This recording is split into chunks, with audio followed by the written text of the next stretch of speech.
It is not our differences that divide us. It is our inability to recognize, accept, and celebrate those differences. Audre Lorde. I'm Mackenzie Brown. To introduce our topic, I wanted to read that line by Audre Lorde, as quoted by Murphy and Simons Rudolph. We are focusing in this presentation on the portrayal of race, gender, and sexual orientation in the STEM classroom. Specifically, the problems that can arise when these different identities are not given enough respect and lead to inequality.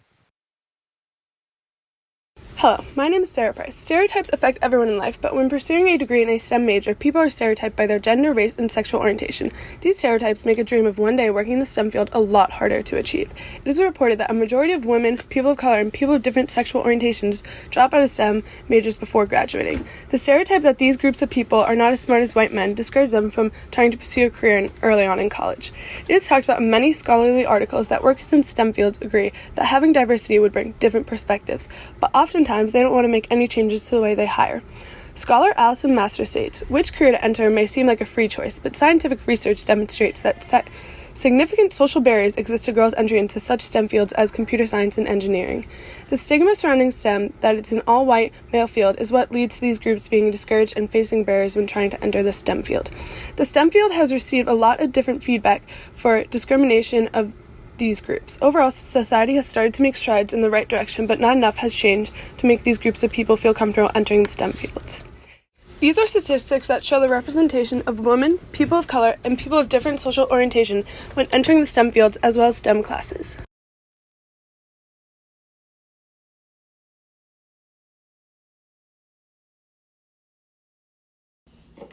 Hello, my name is Mariah Addison. Throughout the course of this semester, we have discussed many topics relating to problems and interventions in STEM. In relation to our topic chosen, there are at least 3 course materials that we believe fit perfectly. The first one is White Privilege, Unpacking the Invisible Knapsack by Peggy McIntosh. The second being Drawing a Scientist, What We Do and Do Not Know After 50 Years of Drawings by Kevin Finson. And finally, Academic Procrastination in STEM, Interactive Effects of Stereotype Threat and Achievement Goal. Peggy McIntosh wrote an essay in which our class was able to read an excerpt from. She spoke about white privilege, at first gearing it toward men and then looking at her own. One of the things she pointed out, though, was that while men could possibly admit and see that women were disadvantaged compared to themselves, they refused to see the privileges that men were born with. Relating back to our topic on how race, gender, and sexual orientation in STEM are portrayed in a classroom, it is considered a privilege to see someone who looks like you when looking at your future career, looking at people you admire, etc. The lack of women and people of color seen on posters, in textbooks, and even in the classroom as teachers can be unconsciously discouraging to the students. Seeing someone you can relate to offers comfort without one realizing it. The visual representation acts as a cue of who should be in the field. The lack of representation acts as a barrier to women, people of color, and those with different sexual orientations. In Unit 2 of our course, we read about how Kevin Finson conducted a study where they asked kids to draw what they thought of scientists looked like.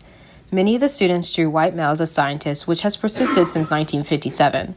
The portrayal has become more realistic, moving away from the mad scientist point of view, but women and people of color are absent from this image. One of the main causes is due to not knowing who can really be included in this field. When you don't have a vivid image in your head, you don't have any source of reference. In this study, they brought female scientists into the classroom, which influenced how students viewed people in STEM. Also emphasizing that they are just like anyone else, helped the kids have an open mind to the image. This leads to one of our aspects of the intervention, which will be discussed later on. In the study Academic Procrastination in STEM, Interactive Effects of Stereotype Threat and Achievement Goal, stereotype threat was studied in connection with procrastination. Many of the women in STEM classes expressed feeling the stereotype threat. While both men and women experience procrastination, women experience stereotype threat in relation to procrastination. The idea of failure leads women to procrastinate. The question is what makes them believe that they are going to fail? Bringing it back to how it relates to our topic, in the classroom setting, many women and people of color are made to believe that they don't have the potential to go into STEM. Sometimes it can be downgrading comments regarding one's gender, racist comments, and it can also be the lack of encouragement to those of different sexual orientation. They are groomed to be made anxious and nervous, leading to stereotype threat. Hello, my name is Denise Rubirosa, and I'll be discussing past interventions for race, gender, and sexual orientation in STEM classrooms. So first, race. People of color have received, out of the three groups, I think the most interventions to inclusion in STEM classrooms, such as mentoring programs and pre-college programs. This may be because they're the most recognized out of these three groups. If you look back at American history, people of color have been trampled all over, from slavery to the imprisonment of Japanese Americans during World War II to the discrimination against Muslim Americans today. And we've even gone as far as to create stereotypes of these different races. As it was discussed in Chapter 5 of the textbook, these stereotypes sort of created a barrier for these different races, and it's demonstrated to them that they're not welcomed in STEM classrooms, and they believe that they're not able to progress in a STEM field. So in order to fix that, we have created mentoring programs, research programs, and pre-college programs in order to encourage them to enter the STEM fields to dissolve these stereotypes. Second, gender. Although not as much as people of color, there has been interventions for women. For example, the WISE program. This program has allowed women to be surrounded by other women who share their interests, increasing the retention rates in STEM classrooms. This program is usually offered at universities. However, the KEEP program was founded by the University of Nevada, and they send men and women who are in the STEM field to high schools to encourage the boys and girls in the high schools to enter STEM. In addition to these programs, K through 12 schools are now beginning to acknowledge the role of women in STEM from the past, such as teaching that Rosalind Franklin was the person who discovered the double helix instead of Watson and Crick.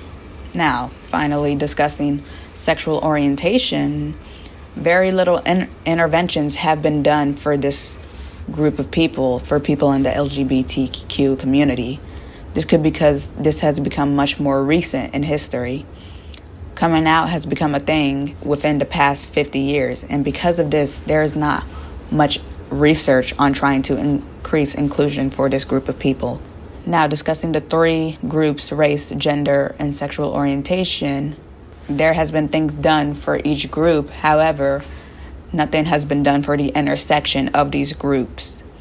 For example, an African American lesbian woman does not have an intervention, an organization, a program to go to because nothing has addressed the intersection of identities.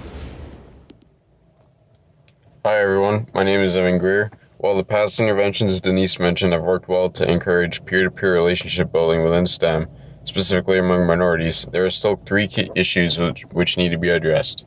First has to do with changing the perception of what it means to be a scientist or engineer.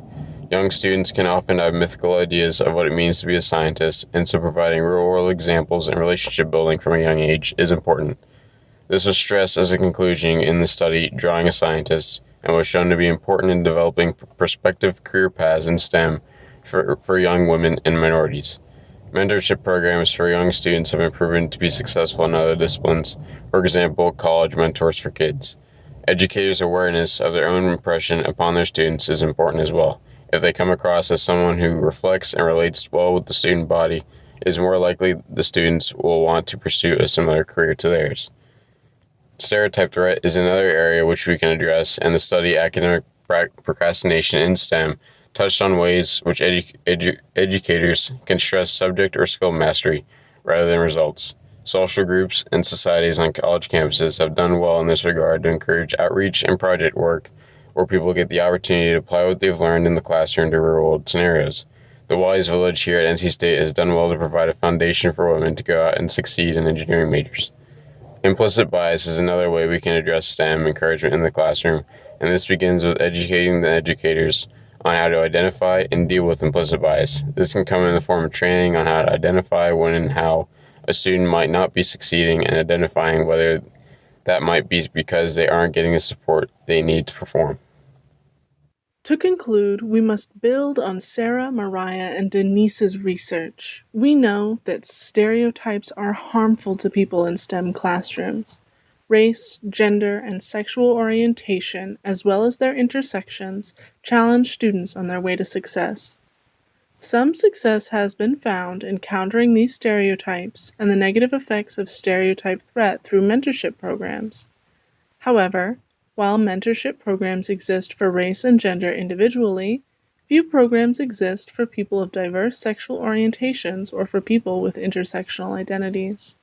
From this, Evan has reminded us that future interventions should focus on the perception of authority figures in STEM and make outreach intersectional.